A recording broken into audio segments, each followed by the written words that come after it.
ಬಾರೋ ಬಾರೋ ಬಾರೋ ಬಾರೋ ಬಾರೋ ಸಾಧನ ಕೇರಿಗೆ ಮರಳಿ ನಿನ್ನೀ ಊರಿಗೆ ಬಾರೋ ಬಾರೋ ಬಾರೋ ಬಾರೋ ಸಾಧನ ಕೇರಿಗೆ ಮರಳಿ ನಿನ್ನೀ ಊರಿಗೆ.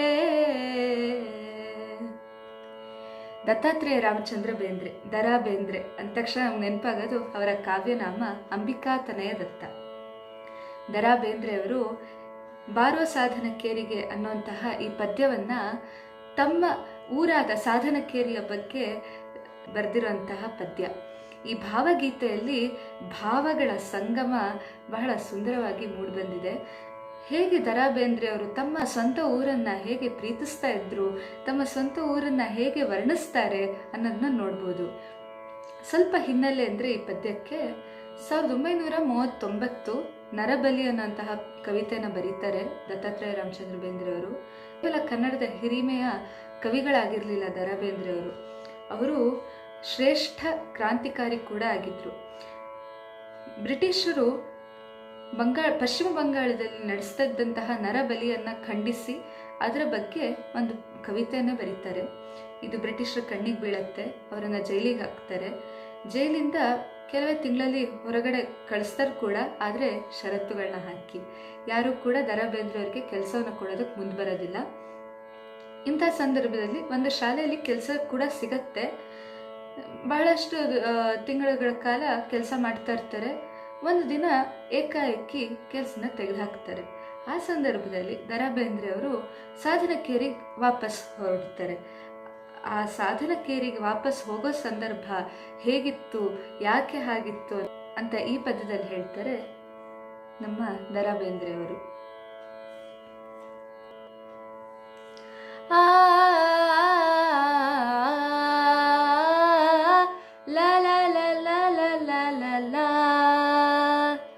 ಮಳೆಯು ಎಳೆಯುವ ತೇರಿಗೆ ಹಸಿರು ಏರಿದೆ ಏರಿಗೆ, ಹಸಿರು ಸೇರಿದೆ ಊರಿಗೆ, ಹಸಿರು ಚಾಚಿದೆ ದಾರಿಗೆ, ನಂದನದ ತುಣುಕೊಂದು ಬಿದ್ದಿದೆ ನೋಟ ಸೇರದು ಯಾರಿಗೆ, ಬಾರೋ. ಮಳೆ ಎಳೆಯುವಂತಹ ತೇರಾಗಿದೆ ಸಾಧನಕೇರಿ. ಹೇಗಿದೆ, ಮಳೆಯನ್ನೇ ತನ್ನ ತೆಕ್ಕೆಯಲ್ಲಿಟ್ಟುಕೊಂಡು ಎಳಿತಾ ಇದೆ ಅಂತಹ ತೇರಾಗಿದೆ. ಏರಿಗೆ ಏರಿರುವಂತಹ ಹಸಿರಿದೆ, ಊರು ತುಂಬ ಹಸಿರು ತುಂಬಿದೆ, ಹಸಿರು ಹಸಿರಾಗಿದೆ, ದಾರಿಯಲ್ಲೆಲ್ಲ ಹಸಿರು ಚಾಚಿದೆ. ಹೇಗೆ ಕಾಣಿಸ್ತಾ ಇದೆ, ಶ್ರೀಕೃಷ್ಣ ಬೆಳೆದಂತಹ ನಂದನವನದ ಒಂದು ತುಣುಕೆ ಬಂದು ಸಾಧನಕೇರಿಯಲ್ಲಿ ಬಿದ್ದುಬಿಟ್ಟಿದೆಯೇನೋ ಅನ್ನೋಂತಹ ಪ್ರಕೃತಿ ಸೌಂದರ್ಯ. ಆ ನೋಟ ಯಾರಿಗೆ ತಾನೇ ಸೇರಲ್ಲ ಅಂತ ಕವಿ ಪ್ರಶ್ನಿಸ್ತಾರೆ. ಇಲ್ಲಿ ಇನ್ನೊಂದನ್ನು ನಾವು ಗಮನಿಸಬೇಕು. ಸಾಧನಕೇರಿ, ಸಾಧನೆ ಮನುಷ್ಯನ ಅವಿಭಾಜ್ಯ ಅಂಗ ಆಗಬೇಕು. ಸದಾ ಸಾಧನೆಯ ಪಥದಲ್ಲೇ ಇರಬೇಕು ಮನುಷ್ಯ. ಅದನ್ನು ದರಾ ಬೇಂದ್ರೆ ಅವರು ಸೂಕ್ಷ್ಮವಾಗಿ ಆಶ್ರಯಿಸ್ತಾರೆ. ಸಾಧನೆಯ ಪಥದಲ್ಲಿ ನಡೀತಾ ಇರುವಂಥ ಮನುಷ್ಯನಿಗೆ ಸದಾ ಕಷ್ಟಗಳ ಮಳೆ ಸುರಿತಾನೆ ಇರುತ್ತೆ. ಕಷ್ಟಗಳ ತೇರೆ ಆಗಿದೆ ಸಾಧನೆಯ ಪಥ. ಆದರೆ ಆ ದಾರಿ ಹೇಗೆ ಕಾಣಿಸ್ತಾ ಇದೆ, ಮುಂದಿರೋ ದಾರಿಯೆಲ್ಲ ಹಸಿರು, ಮುಂದಿರೋ ದಾರಿಯೆಲ್ಲ ಸುಖ ಸಂತೋಷವೇ ಕಾಣಿಸ್ತಾ ಇದೆ. ಒಂದು ಸಂತೋಷದ ತಾಣವೇ ಅಲ್ಲಿ ಬಂದಿದೆಯೇನೋ ಅನ್ನೋಂಗೆ ಕಾಣಿಸುತ್ತೆ ಸಾಧನೆಯ ಪಥ ಅಂತ ಕವಿ ಬಹಳ ಸೂಕ್ಷ್ಮವಾಗಿ ತಿಳಿಸ್ತಾರೆ.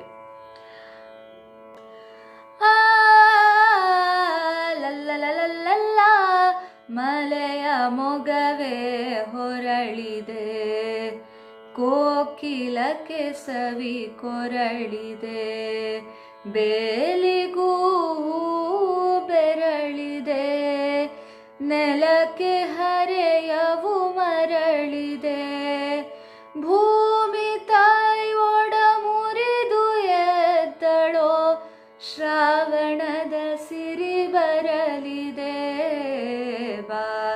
ಬಾರೋ ಬಾರೋ ಬಾರೋ ಬಾರೋ ಸಾಧನ ಕೇರಿಗೆ.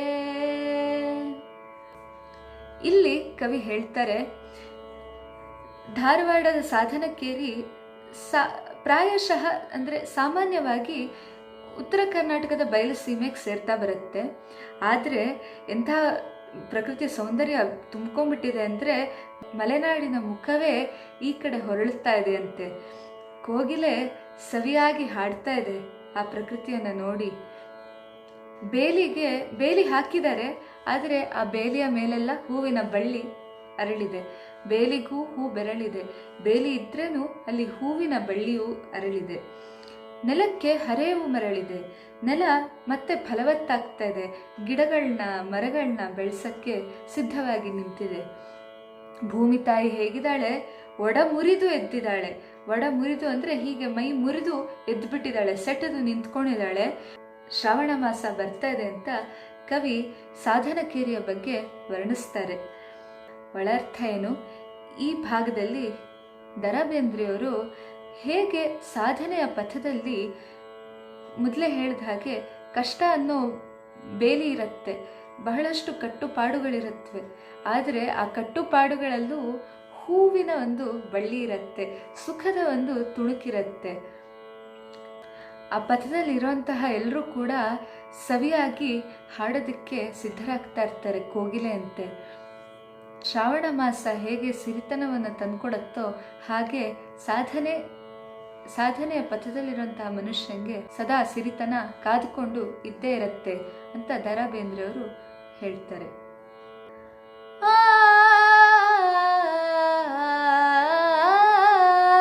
ಮೋಡಗಳ ನೆರಳಾಟವು, ಅಡವಿ ಹೂಗಳ ಕೂಟವು, ಕೋಟಿ ಜನ್ನೊಣ ಕೂಟವು, ಯಕ್ಷಿ ಮಾಡಿದ ಮಾಟವು,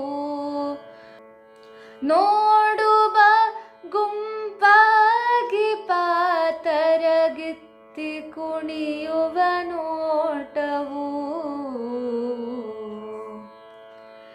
ಸಾಧನಕೇರಿಯಲ್ಲಿ ಮೋಡಗಳ ನೆರಳಾಟ ನಡೀತಾ ಇದೆ.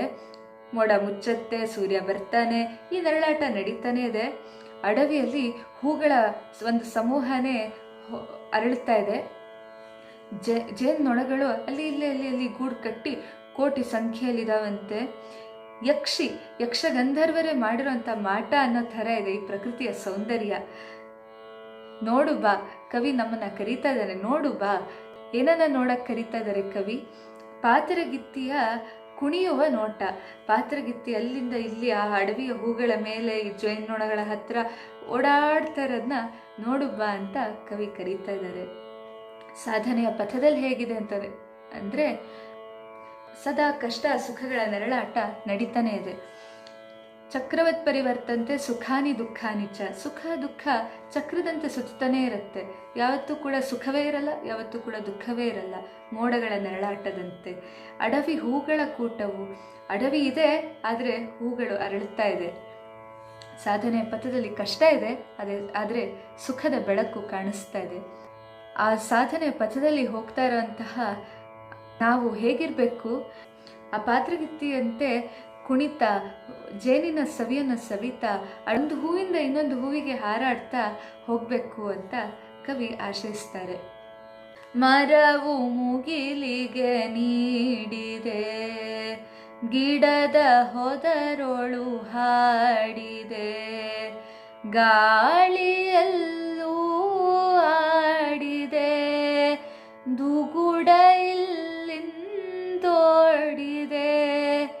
ಹೇಳು ಗೆಳೆಯ ಬೇರೆಯಲ್ಲಿ ತರದ ನೋಟವ ನೋಡಿದೆ.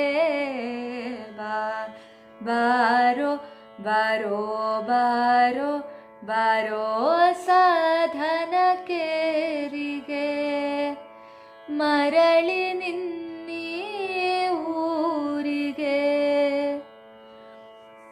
ಸಾಧನಕೇರಿಯಲ್ಲಿ ಮರಗಳೆಲ್ಲ ಬೆಳೆದು ಬೆಳೆದು ಬೆಳೆದು ಮುಗಿಲನ್ನು ಮುಟ್ತಾ ಇದೆ. ಗಿಡಗಳೆಲ್ಲ ಒಂದು ಗುಂಪಾಗಿ ಬೆಳೀತಾ ಇದೆ. ಗಾಳಿ ಎಲ್ಲ ಕಡೆ ತಂಪಾಗಿ ಬೀಸ್ತಾ ಇದೆ. ದುಗುಡ, ದುಮ್ಮಾನ, ದುಃಖ ಜನರಲ್ಲಿ ಕಳೆದು ಹೋಗ್ಬಿಟ್ಟಿದೆ. ಹೇಳು ಗೆಳೆಯ, ನಮ್ಮನ್ನ ಕೇಳ್ತಾ ಇದ್ದಾರೆ ಕವಿ, ಇಂತಹ ಪ್ರಕೃತಿ ಸೌಂದರ್ಯನ ಎಲ್ಲಿ ನೋಡಿದ್ಯಪ್ಪ, ಎಲ್ಲಿ ನೋಡಿದ್ಯಾ ಇಂತಹ ಪ್ರಕೃತಿಯನ್ನ, ಈ ಕಣ್ಮನ ತಣಿಸೋಂತಹ ದೃಶ್ಯವನ್ನ ಎಲ್ಲಾದರೂ ನೋಡಿದ್ಯಾ ಅಂತ ಕೇಳ್ತಾ ಇದ್ದಾರೆ ದ ರಾ ಬೇಂದ್ರೆಯವರು.